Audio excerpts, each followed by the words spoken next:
My name is Lisa, mom of 6 and creator of the blog and YouTube channel Farmhouse on Boone. Join me as I share with you my love for creating a handmade home from scratch cooking and a little mom and entrepreneur life along the way. This episode of the Simple Farmhouse Life podcast is sponsored by my brand new blogging success masterclass. In it, I will teach you how to grow a blog and make it profitable in 2021. It is a free masterclass that you can get at bit.ly/farmhouse masterclass. That's bit.ly/farmhouse masterclass, all one word. It will also be linked in the show notes below. You are listening to episode 82 of the Simple Farmhouse Life podcast.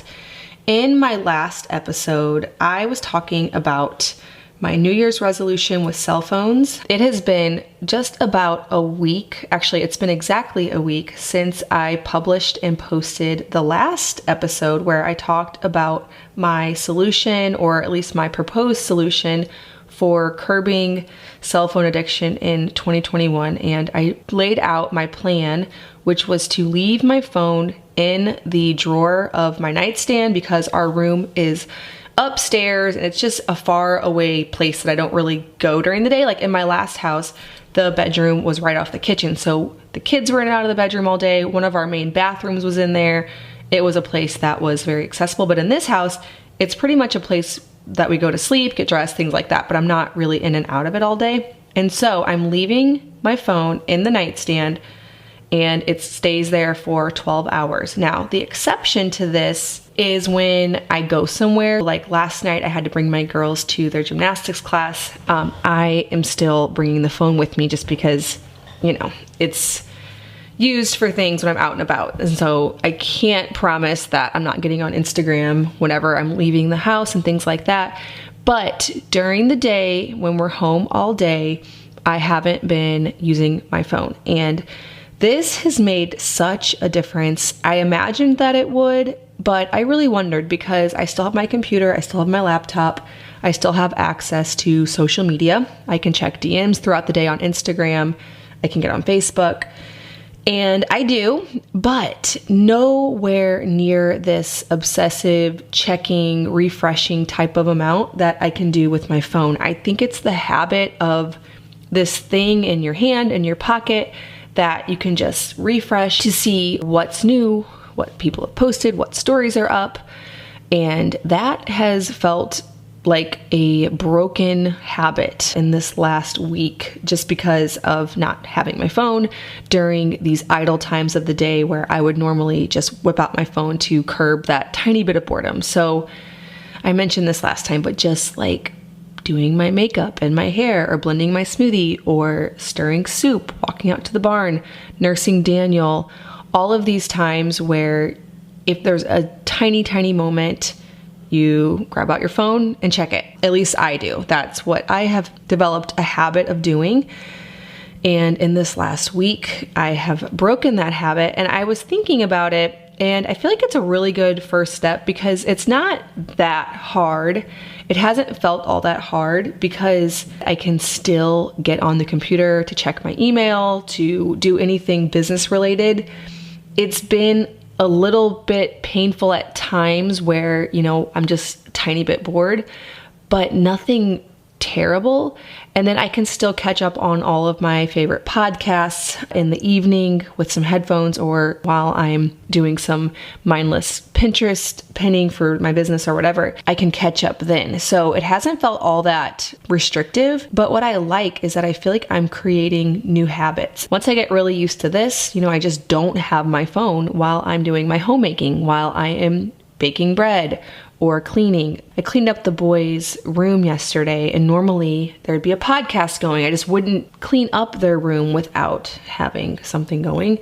And I didn't. And I just cleaned it and it was fine. If a kid walks in, I'm ready for any kind of conversation and interaction. That habit feels broken. So I feel like after doing that for a few months, I might be ready to knock another level. So maybe only checking in on the computer on social media at very set and designated times. At the moment, it's just free whenever I want to do it. I haven't set any limits on that. But it hasn't been a big pull because it's just too hard to go over to the computer while I'm doing something else. It's not easy enough for me to do it very often. And so already feels so free. The first couple of days I noticed just feeling a lot less stressed because my mind isn't cluttered. It's cluttered with ideas, which is great. I've been getting so many more ideas. I've been way more productive on Instagram, which I'll talk about shortly, but it just feels like I'm not being pulled in a million different directions. I could get derailed by checking my phone from one DM that maybe was a complicated question I'd have to stop and answer, or something negative. Then my mind is off thinking about that. I was talking about this with my sister, Laura, who also has a blog and has her email on her phone, which I do too. And she was saying that she has that same pull to constantly check her email. That's probably one of my biggest struggles with the phone is I constantly check my email because I get so many things through my email pertaining to my business. Most of the time it's just like, oh yay, I sold a course, or I have another partnership opportunity coming up. But a lot of times it's something I need to do. So like when somebody signs up for my course, I need to approve them into the Facebook group, or when I get an email from my agent on YouTube about a sponsorship opportunity, I need to respond whether I'm interested, or look at the talking points, or negotiate the contract or whatever. And whenever I see that kind of email pop up while I'm stirring soup, I'm not going to do anything about it. I'm not going to stop and respond to her or approve the person into the Facebook group. None of those things are going to happen until later that night or afternoon, whenever I have a little time to sit down at the computer and work. All it is doing is informing my brain that I have something else I need to do. And I knew that that was stressing me out, but I felt pretty powerless against it because of the nature of my business and just the habits I developed in checking things so compulsively that I didn't really feel like there was a way to not do it. For a while, I took my email off my phone, and that would drive me nuts if I was out and about. I was like, now I can't check my email, and I actually need to answer these emails. And so that bothered me. But now I just can only check it whenever I'm sitting down at my computer, and it has really freed up some mental space and made me feel less stressed in general. And as far as the Instagram, I was going to talk about this. The biggest struggle with a business owner is needing to be in all the places online. And I'm sure that even if you don't have a business, you might feel this way just because it's where everyone is. It's where we get our recipes. It's where we interact with friends. And so whether you have a business or not, you probably feel the need to be updating friends and family on stories or catching up on stories. And that is one thing that you can't do from a computer. You could ditch everything else and you'd be just fine. I mean, you also can't actually post to Instagram, to the feed. At least I don't know how. Maybe you can with a scheduling tool. You can post IGTV, which is what I've been relying on lately. I've been only posting IGTV. Like my last 3 or 4 posts are just IGTVs. But the stories thing is like the biggest issue. And so I decided at the beginning of this, I don't remember if I actually talked about it in my last episode or not, but shortly after, maybe even like the next day, I started recording all of my Instagram stories on a vertically flipped camera. So I have this little handheld tripod thing called a Joby, and I put my small mirrorless camera, which I also sometimes even just use my bigger camera, flip it vertical and just keep it out all day like I would a phone, and capture moments in vertical format. And then I drag them into Final Cut Pro, which is my editing software. You could also use iMovie. The key though is before you do that, you have to change the dimensions to Instagram story dimensions, which instead of 1920 by 1080, it's 1080 by 1920. Vice versa, I don't know which one it is. Basically, you want a long vertical thing. Drag the footage in, maybe add some music or whatever, and export it, and then just upload the stories at night. That sounds really complicated, but it isn't as complicated as it sounds. You really just have to drag the footage into the vertical and export it. Now, the first couple of days, I was dividing all of the footage into 1-minute sections in Final Cut Pro, which was a big hassle. And then I was at my parents' place last weekend, and my sister said, hey, why don't you use an app that will cut the stories up. And so I ended up finding an app, and it's actually on my phone, so I don't remember what the app is called, and I'm not gonna go get my phone to tell you, so I'll have to update you later. But it's really cool. So whenever I get my phone back around like 7 p.m., I allow myself to have it while nursing Daniel at night. So not during nursing him for his morning nap or his afternoon nap, but just before bed. And I sit there and chop up the Instagram story that I have in my phone with the app, and then upload all of the frames right then and there. And so it is slightly more effort. I would argue it's not really that much more effort than recording throughout the day. But even though it is more effort, I still have been spending less time overall because of not wasting any time scrolling on Instagram. So it has been the perfect solution. I don't know why I really didn't think of it before. Probably just excuse of wanting to have my phone all the time. But it's been so worth it. It's felt so freeing. I definitely thought about getting my phone out at different times and knew that I'd be making this update. And so this was a big motivator for me that I had to report back to you all and tell you how it went. So I'm gonna continue with that. I'm going to continue to update you on this. It won't be as big of an update as this one, but my plan is to keep with this. I would like it if I could do this for all of 2021, to be honest with you, and then beyond. Break the habit, never get it back. I don't know if that will work, because I understand human nature and know that at some point I might have changed my mind about something or think, oh, it really wasn't that bad, was it? When I'm really far removed from it. So we'll see. I can't guarantee lifelong results here, but for the time being, the habit has been broken. I feel like I'm walking around my house with a fresh set of eyes, that I'm noticing things that my head was down in the phone before that I'm now actually seeing, and feeling comfortable in a little bit of boredom. You know, when I'm sitting there nursing Daniel to sleep for his morning and afternoon nap, I'm just looking at him, making eye contact with him, looking out the window, thinking about more ideas. I usually walk away from there needing to rush to my computer and fill out my notes app with some more ideas for podcasts or videos. It has allowed me to think more creatively, which is crucial for my business, but also for my life, because that is how I get enjoyment out of the world, is by being creative, and constantly filling your brain makes that go away. So I've made a few more notes about things that I noticed. I titled this My Week with the Phone in the Drawer from 7 to 7. I learned that you can get the podcast app on your computer. This isn't super effective because without earbuds, it's pretty difficult to listen to a podcast when you have kids. But I find this to be a really good thing, because the only time I can even think about turning on a podcast on my computer is in the afternoon. If all the kids are upstairs for their nap time while I'm cleaning up the kitchen, I can turn it on. Or any other time where I'm alone in the kitchen with the computer, which is very rarely. So I can't just put an earbud in, which I used to. What I would do is put an earbud in one ear so I could tell what was going on with the house and, you know, talk to the kids and everything else, but have a podcast or something going in the other ear, which is a terrible habit to get into.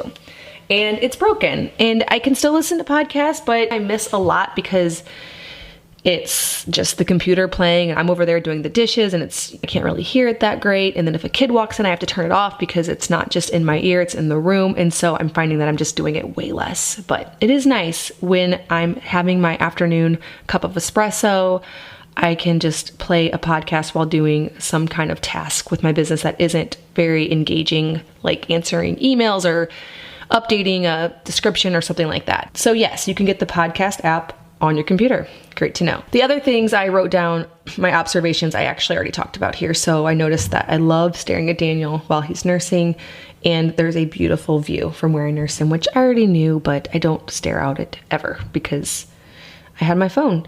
And then also I spent less time on Instagram, significantly less, yet posted way more stories. So that was a win for my business and a win for my mental state. I received tons of emails and DMs from a lot of you telling me that you could completely relate and that you also struggled and that my solution was inspiring you to want to do something very similar. So that was encouraging to me. Now I'm going to talk about my 2020 goals, how they went, and then fill you in on my 2021 goals. So I just actually pulled up my 2020 goals recently for my private Facebook group to revisit them and talk about them and how they went. And I learned that I actually thought about them for basically just January. And it reminded me that it's really important to create more short-term goals. So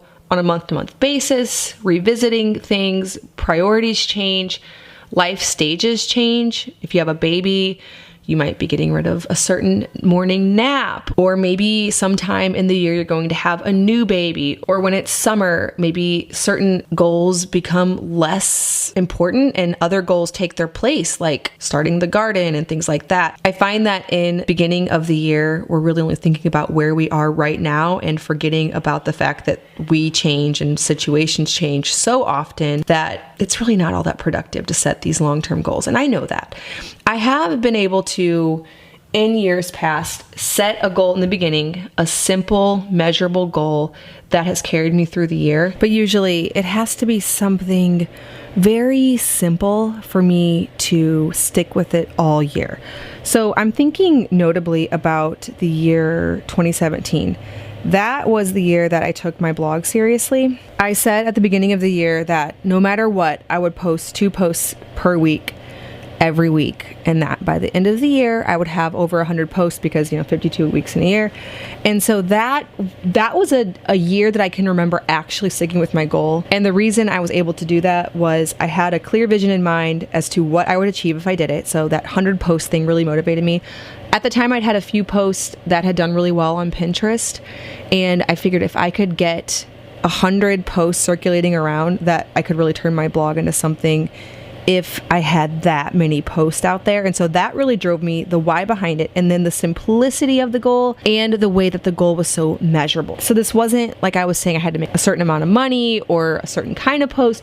The only thing I had to achieve was getting 2 posts per week done. So that was a type of goal that was easy to stick with all year, whereas some of the ones I set for 2020 were really probably just bad goal strategy at the time and having a short-term focus on what the year was going to look like for the entire year. I believe it was episode 45 of this podcast where I talked more about goal setting and how I set goals that I actually can stick with. With that being said, let's do a recap of my 2020 goals, and then I'll talk about which ones I hit, which ones I didn't, and why I think I failed on some of them, and then what I am looking forward to for 2021. So I had 2020 goals weekly. I wanted to do 10 Instagram stories per week where I actually show my face. The reason I had to specify where I actually show my face is it's really easy to do 10 stories if you share when somebody mentions you, or you just show which post you did on your feed, or you share a blog post.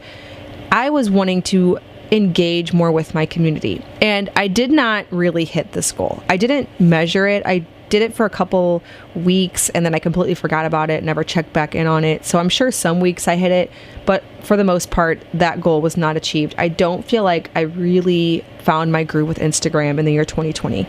I grew on Instagram mostly because of sourdough in the beginning of the year. I actually grew crazy. At the beginning of the year, I didn't have 100,000 followers. Sometime during the pandemic, I hit 100,000.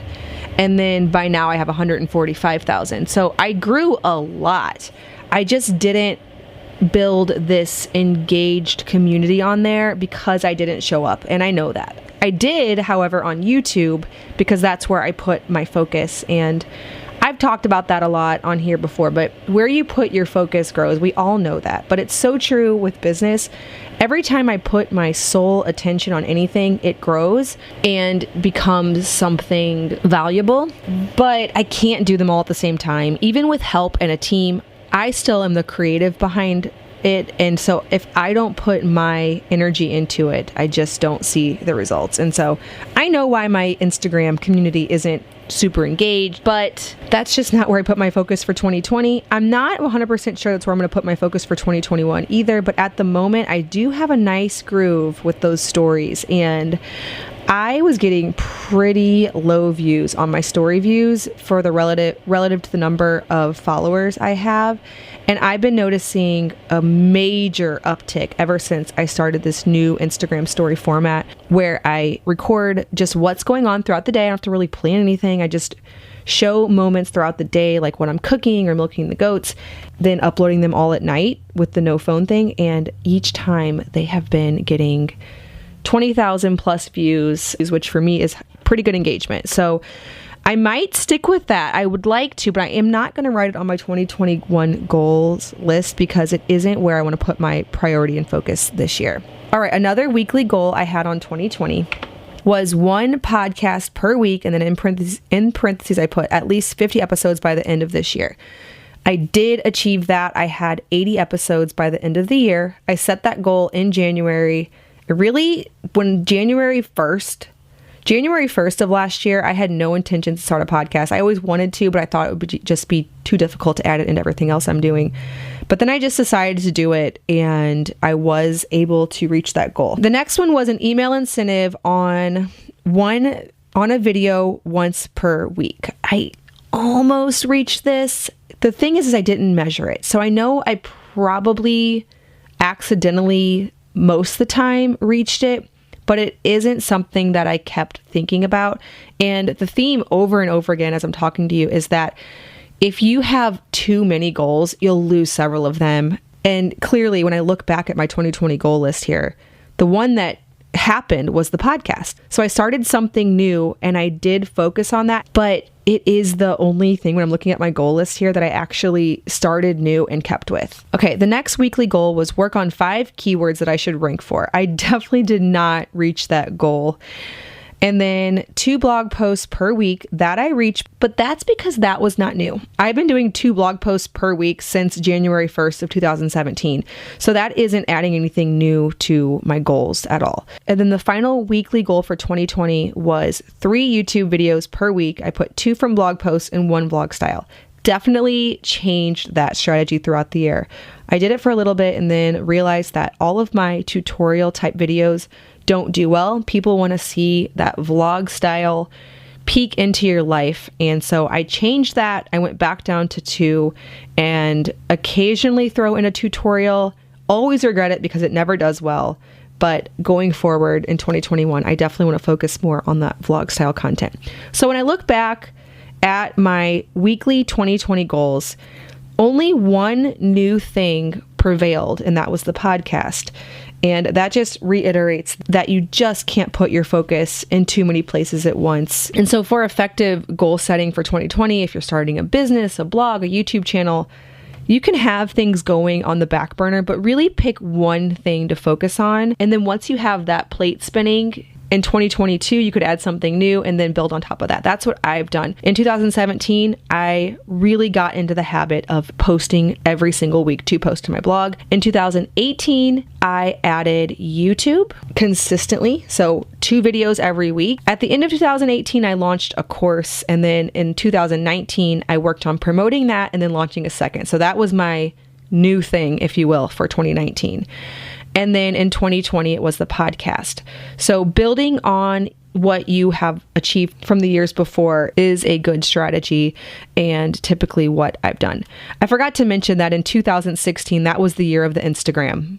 I got Instagram in May of 2016, and that is pretty much all I did the entire rest of the year. So this is actually just the first time I've truly sat down and thought about the fact that I've done one thing each year for the last 5 years. Good to know. So now I know that I can only add on one thing for this coming year. So let's talk about 2021 and my goals. So the one new goal, Luke and I actually came up with this a few weeks ago. We were on a drive just chatting and talking about how we used to do these things called family adventure days really regularly. Anytime he had a day off of work, he used to work for the city where we lived. So it was a government job. So he got Veterans Day, Columbus Day, every little holiday you can think of, he got off. And so anytime he had one of those random days off, we would go on what we call a family adventure day, where we all get in the car, the van, and find antique shops, parks, hikes, and get coffee. Just go out for the day with no real plan in mind. And we always loved that. We're not planners. And so for us, this open-ended day where we're going to leave the house so we can't really do any work really was so much fun. Because when I'm home, I am just in work mode. I'm in cooking for the family, cleaning up, laundry. If you're a mom, you know exactly what I'm talking about. You can relax. Like, I can relax when it's dark. I can sit on the couch and relax, but through the daytime, it's go time. I have so much to do. And the only really way to separate myself from that is by leaving. And I can do it at home too, but we really love these days where we're just noodling around. That's the phrase we actually use in our family, noodling.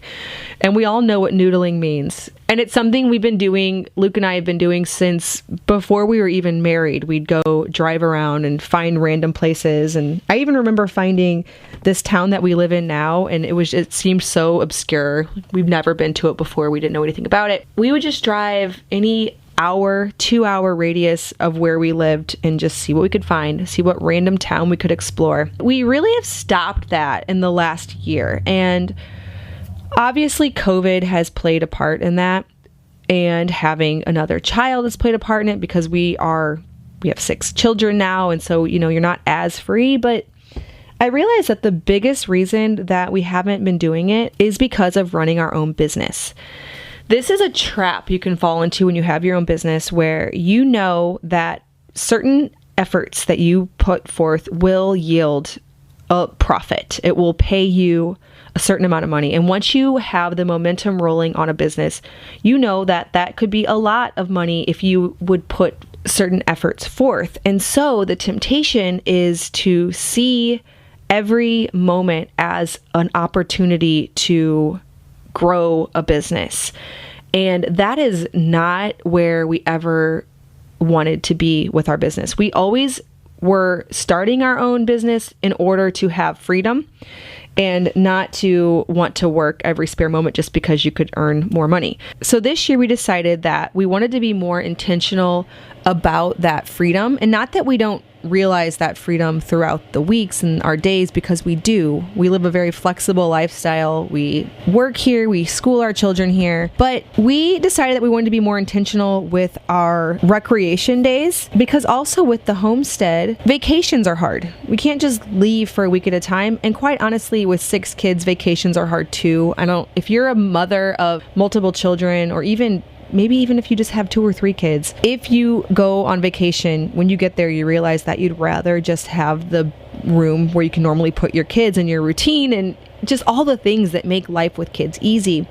And so vacations have just been harder and harder increasingly throughout the years. And because of that, we don't just take these days where we're all the way off, just doing whatever we want. And so we came up with the idea that every other Thursday, we are going to go on a family adventure day. At first, when we were talking about this, I got all excited and I was like, every Thursday, no matter what, that's what we're doing. And then I was like, wait, no, that's not gonna work. Every single Thursday with homeschool, with deadlines, with general life stuff, that's not gonna work for us to just leave the house. But every other Thursday, at least starting out, I can wrap my brain around that. And so we're going to start on that. That is our goal. That's my 2021 goal. That's the new thing I'm adding. I'm excited about it because it's an opportunity for us to create memories as a family. It's going to force us to find things to go do. So Luke is looking into some hike ideas because winter is our favorite time to hike. We get bundled up and there's no bugs. I don't know if we'll stop by a restaurant or what we will do exactly, but that is the point. Instead of vacationing, we're going to every other Thursday. So that would be the same as taking 26 vacation days throughout the year, which is between 3 and 4 weeks. So that's not really a huge amount of vacation time when you break it down for the whole year, but it's also a pretty good amount But we want to treat those days like a vacation so that we don't feel like we never went on vacation, but at the same time, it's really difficult to leave and go on vacation. We're going to do this intentionally. And it sounds like a really easy goal because, okay, you're going to go have fun every other Thursday. But for me and my personality type, I'm already trying to back out. Like, I'm like, oh gosh, I have stuff to do tomorrow. But I'm not going to do it no matter what it comes up with the business. It'll just have to wait till next Monday. And so that's the plan. And that is our 2021 goal. That is the overarching thing that we will add. I will continue with 2 blog posts a week, 2 YouTube videos, 1 podcast, 1 video for my Facebook group, but those will have to all be done in the first 3 days of the week, a lot of weeks, and then every other week of the first 4 days, because we also take off on Fridays. We always have. I usually host a play group at my house with several homeschool families, and so we will continue with that. So that's why we have put the adventure day, as we call it, on a Thursday. And then, of course, continuing on the phone in a basket all day when at home goal that I told you about earlier. So those are my 2021 goals. They aren't obviously overly ambitious, but just with the business that we've built, there's already enough going on. And this year, I do want to focus more on family and faith and growing as a Christian, teaching our children, and focusing on the stuff that matters. I'm really not planning on writing a book or creating any new products this year. I'm going to see how this all goes. And obviously, I reserve the right to add some of those things on later in the year if the inspiration strikes. But for now, those are my 2021 goals. All right, well, again, make sure to check out my goal setting episode if you need some help deciding what kind of goals to set and the types of goals that are effective. Don't forget to check out my blogging success masterclass. This is something brand new I'm offering. You can get that at bit.ly/farmhouse masterclass. That's bit.ly/farmhouse masterclass. Join me in my next episode. I'm going to talk about my best and worst purchases from 2020, things around the house, or just anything that were really good purchases. I've been compiling a list and I'm excited to share about some of them. Thank you so much for listening. I'll see you in the next episode of the Simple Farmhouse Life podcast.